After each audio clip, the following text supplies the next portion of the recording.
Barakatah Yahweh, Barakatah Yahweh Shai, Barakatah Yahweh, Barakatah Yahweh Shai, Barakatah Yahweh, Barakatah Yahweh Shai. Oh, praise unto Yahweh Shem Yahweh Shai, Wahab Rakakadash. Double honors unto the apostles of Great Millstone, and honest you brothers that be pushing this truth in sincerity throughout the four corners of the earth. So, I'm gonna go do this video, and this is gonna be dealing with what it means to be blessed. Okay, because us, the children of Israel, okay, we're gonna be blessed when we get into the kingdom of heaven. All right, the scripture says, "This is not our rest." That's within the book of Micah, the 2nd chapter and the 10th verse. I'll get that right quick as a starting scripture. Arise, ye depart, for this is not your rest, because it is polluted. Now, one of the major pollutions that this society has is the moral conditioning.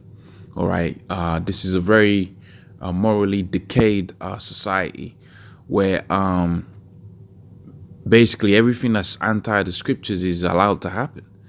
Okay, this ain't a society that upholds righteousness. It's rather a society that upholds unrighteousness. All right, everything that's contrary against the scriptures is uplifted. Now, when it says arise and depart, that's dealing with your mindset. All right, where your the scripture says where your heart's gonna be. All right, that's where your treasure is gonna be at. So you got to get your mind out of this place. The scripture says, I love not the world, neither the things that are in the world. For all that is in the world, the lust of the flesh, and so forth and so on, that's going to be all destroyed when the Most High sends his son, Yahweh Shai, whom the world calls Jesus, back down to redeem his people. He's going to do away with all of that. So you got to get your mindset, you got to get your mind and your affections out of this society. So it says, arise, depart, for this is not your rest, because it is polluted, and it shall destroy you even with a sword destruction. And that's dealing with the ICBM nuclear missiles. But should you get beyond that point, pretty much the Most High is going to bless his people. Okay, he's going to bless his people with riches, all right, with slaves, all right, with women, okay, and ultimately with rulership. In fact, I'm gonna have to go on the fly with this one. Okay, I had a particular precept I was looking for just then, but there's another one that came to mind. So if we go into the book of Revelations, the 2nd chapter, and the 25th verse, it says, "But that which ye have already hold fast until I come." And hold, you gotta hold. Remember, it says to hold fast, right? So when you're holding fast to something, what does that mean? That's dealing with having a good grip. Okay, let's go to fast here. You gotta be chief. Okay, to get possession of. All right, you gotta take hold. Okay, seize. You have to seize this truth and don't let go. All right, that's what it really. When you're dealing with faith, I mean, is kind of corny. But when you go into them Christian churches, they're like, okay, they'll do the exercise where they might blindfold you or tell you to close your eyes. And they'll have someone stand behind you and they'll say, look, fall behind backwards and I'll catch you. And that will be the exercise or the demonstration of them showing you that, they was going to catch you. You're supposed to have, faith or whatever. But check this out. That's likened unto this truth, man. Okay. We ain't got it on we got it in the paper. All right. But we ain't got it in the scientific way that Esau presents things that the Lord is going to return. We got it in the prophecies, but we don't have it in the scientific way that Esau has got things out here.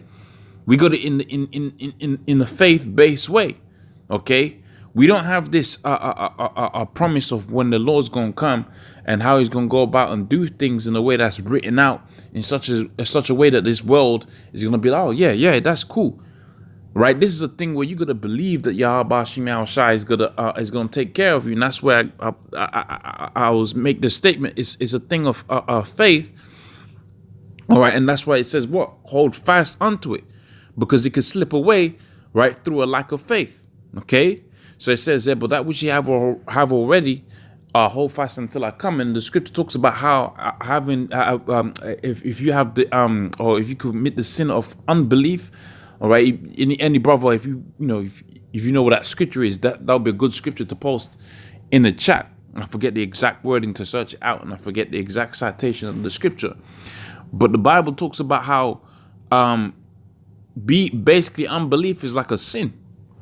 And through unbelief, right, you could do a whole lot of damage through unbelief. Mostly damage to yourself. Okay? You could come home one day and just kill yourself, basically, through unbelief that the Most High is going to sort the situation out. You could go crazy, okay, through believing that the Most High is not going to you don't believe that the Most High is going to sort the situation out.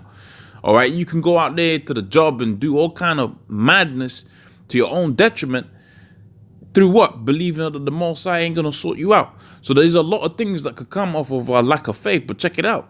If you don't hold fast to the truth, that is to say, to believe in Yahweh Hashem Yahushai, okay, and hold fast to what? To this word, to the promises, to all of these things that we're speaking about. Okay, here a great millstone, but ultimately within the scriptures. Okay, if you don't hold fast to that belief, then you was gonna be destroyed, man.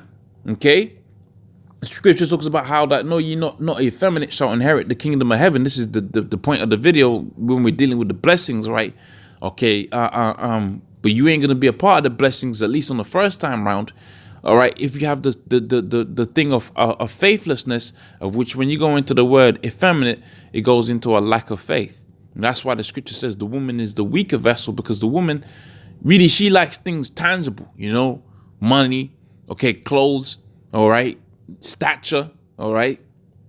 But when you really go into what the Lord's about and how He wants His men, the men of the Lord was gonna be aspiring for intangibles, man. Okay, right up until the time when it becomes tangible. Hence the scripture where it talks about thy people shall be willing in the day of thy power. And that's another thing of the blessing, because we're gonna be in part with spiritual power.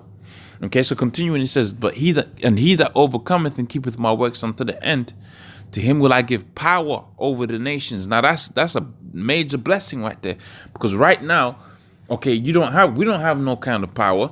Now you got particular individuals out here that look like they have power within the so-called Negro, Hispanic, or Native American community. All right, like Oprah or Magic Johnson, who's just stepped down from being the LA Lakers, president, and people, are focused, and they're gonna be talking about that like that means anything. All right, but pretty much these are people that are so-called have power. But check it out, they don't do nothing that's against what the elite banking families tell them to do. Okay, they play into whatever the elite banking families tell these Negroes, Hispanics, Native Americans to do. That's what they was gonna be doing, because they're puppets underneath the elite banking families. Now, when we get the power, we was gonna have their nobles in chains. Now, check this out. This is within the book of Psalms 149 and on down. Okay, Psalms 149. It says, and I go straight to that point. To take vengeance, Psalms 149 and 7 says, to take vengeance upon the heathens and punishments upon the people, to bind their kings with chains. All right, their kings, whose kings? The elite banking families, all of these rulers of the world. We're going to bind them in chains, man. Okay, to execute vengeance upon the heathen and punishments upon the people, to bind their kings with chains and their nobles with fetters of iron. So that's what we're gonna be getting. That's what we're gonna be doing. We're gonna be having the elites of this world. We're gonna have real power over them, which is to have them as slaves. Which, when you go into that word blessed, okay, it comes from the word. Now this will be a good time to search it out. The word blessed. Hopefully this works out. Okay, that's beautiful. Okay, so that word blessed is barak, all right, and to bless and to kneel, all right. That's what it means to have people kneel at you. And when you got it to where you got the elites in chains, well, guess what? They was gonna be kneeling, man.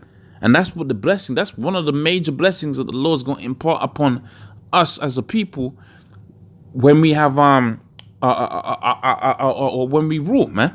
Okay, so it says, he shall rule them with a rod of iron, and as the vessels of a potter shall they be broken even to shivers, even as I have received of my Father. So that's going to be, now check it out, that's one of the blessings that the Lord got himself, Yahweh Shai, where he was that he was going to be in charge of the earth. But we're joint heirs with Yahweh Shai, so we was going to be ruling when he's ruling, just like how the scripture says you're supposed to be dead in Yahweh Shai, right now, because this is not our world. Well, guess what? We was gonna be ruling with him when he gets into his power seat. So pretty much that's the video. Okay, hopefully that was of inspiration and it was edifying. With that, I'm gonna say a praises unto Yahweh Shemi Al-Shai Wa Rakakadash, double honors unto the apostles of great millstone, honor you brothers that be pushing this truth in sincerity. Shalom.